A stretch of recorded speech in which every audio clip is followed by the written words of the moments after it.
Bonjour à tous.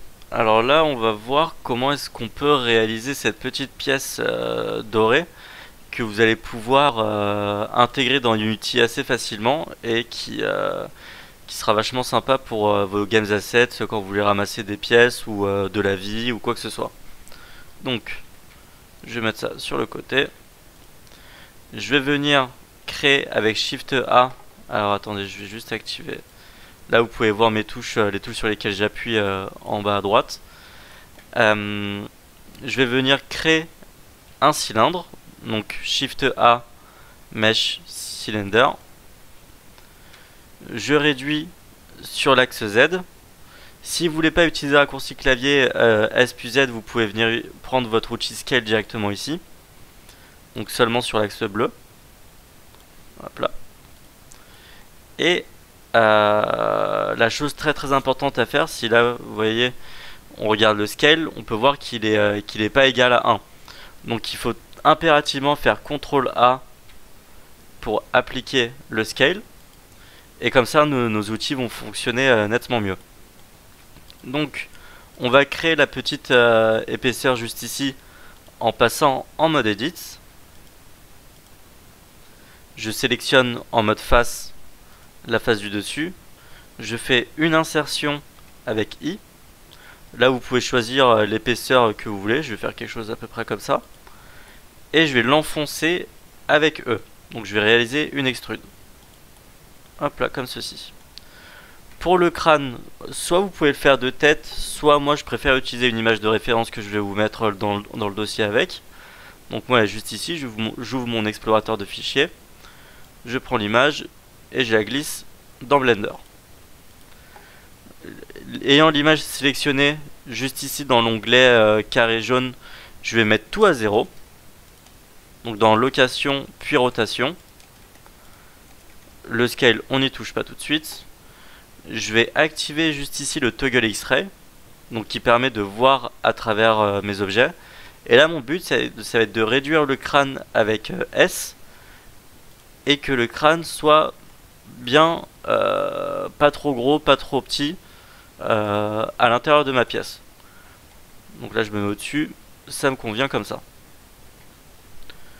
Donc je vais sélectionner ma pièce et je vais passer en mode Edit. Alors chose assez importante qui va vous faire gagner pas mal de temps, c'est qu'on va utiliser un nouvel outil qui s'appelle l'auto-miroir, qui est juste ici. Alors vous l'avez pas activé sur le Blender par défaut, il faut que vous veniez ici dans l'onglet Edit, Préférences, dans Add-on, vous allez faire une recherche auto-miroir. Donc il est juste ici, à la base il est décoché, vous le cochez. Et là, si vous sortez le petit tiroir qui est juste ici, dans l'onglet Edit, vous avez ici Auto-miroir. Alors à quoi ça sert? C'est-à-dire que j'ai simplement à cliquer dessus, et là, n'importe quelle modification que je vais faire, va la faire de l'autre côté. Sans avoir à couper l'objet en deux, etc. et à paramétrer tout ça. C'est un auto-miroir assez pratique.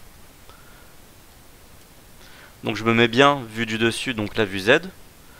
Et là, je vais venir détourer le crâne avec l'outil couteau, qui est juste ici. Si vous voulez raccourci clavier, c'est K. K pour knife, en anglais.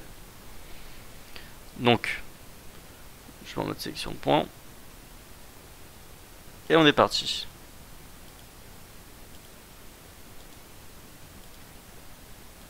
Donc là, je fais simplement des clics gauche.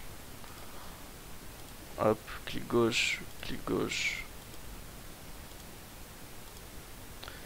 Et tac. Et vous voyez, quand je m'approche du milieu, il y a comme une sorte de mini-lock. Ça, c'est assez pratique. Hop, et je clique. Et pour ensuite arrêter l'outil couteau, j'appuie simplement sur Entrée. Et là, vous pouvez voir, ça m'a créé une face au milieu. Donc cette face-là, je vais désactiver le couteau pour le moment. Pour que vous voyez bien ce que je suis en train de faire. Là, ça m'a bien détouré. Je vais faire une extrude en mode sélection de face, si jamais vous avez désélectionné. Sélection de face, tac. Et je fais une extrude avec E. Comme ceci. Je me remets en vue Z. Mode X-ray, juste ici. Et je reprends mon couteau et je vais venir détourer les yeux. Donc vous pouvez faire des yeux triangles, vous pouvez faire des yeux ronds, ça dépend que de vous. Donc là vous voyez il y a toujours ce petit verrouillage sur le point. Hop, entrée. Ne vous souciez pas de la face que ça vient de créer ici, c'est pas un souci. Je me remets en vue Z. Et je vais venir détourer le nez.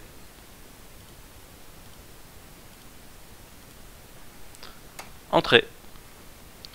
Et là, si je désactive mon couteau, que je désactive le X-ray, je peux venir cliquer sur la face, sur l'œil, faire une extrude avec E vers l'intérieur, et la même sur le nez. Et voici, on a notre pièce dans sa forme générale. La photo pour le moment j'en ai plus besoin. Donc comment ajouter un petit peu de... que ce soit un petit peu plus joli à voir. Je vais venir sélectionner le tour de l'arête ici. Donc pour sélectionner, au lieu de faire clic par clic chaque segment, vous pouvez appuyer sur Alt, clic gauche. Vous voyez, ça m'a sélectionné la continuité de segment. Et pour sélectionner l'autre côté en même temps, je vais rajouter Shift au Alt clic gauche pour ajouter de la sélection. Comme ceci. Et là, je vais venir faire un bevel, donc CTRL B, et j'écarte la souris. Faites attention à ne pas croiser les segments parce que ça va faire des bugs visuels. Donc à peu près comme ça.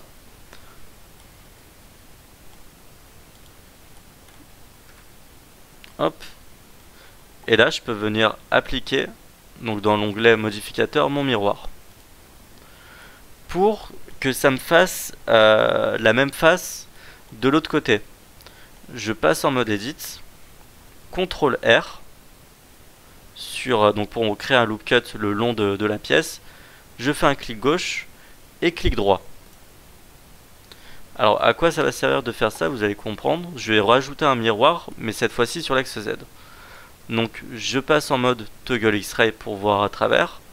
Je me mets bien en face de ma pièce et je vais sélectionner tout le bas et supprimer. Donc X, Delete, Vertice. Hop. Et là je vais pouvoir dans mes modificateurs rajouter un miroir. Mais cette fois-ci je vais décocher le X ici et cocher le Z. Et là vous pouvez voir, ça m'a fait exactement la même de l'autre côté. Et vous pouvez l'appliquer. Pour la couleur de la pièce, pour lui donner ce côté doré, je vais venir ici dans les paramètres de couleur, faire New, et ici dans Principal BSDF, je vais sélectionner et venir prendre le Glossy BSDF. Si votre Blender est en français, ça s'appellera Brillant BSDF. Je sélectionne, donc là on peut voir que ça nous a donné un côté métallique. Dans couleur, je vais venir sélectionner une sorte de jaune et réduire la roughness. Ok, pas autant. Hop. Et voici. Si vous voulez, vous pouvez faire clic droit, Shade Smooth. Là, on peut voir que ça rend le truc vachement bizarre. Il vous suffit de venir dans l'onglet vert juste ici. Normal. Donc à la base, il est fermé. Je clique sur Normal. Auto Smooth. Et voici. Donc après, si vous voulez donner les petits effets cassés à votre pièce, il vous suffit de passer en mode Edit, vous mettre en mode segment et de venir prendre par exemple ces deux segments, même ce troisième, CTRL B, et là je reprends les segments à l'intérieur et je vais venir les enfoncer comme ceci. Et voici, ce sera tout pour la pièce. Vous avez une pièce parfaitement modélisée.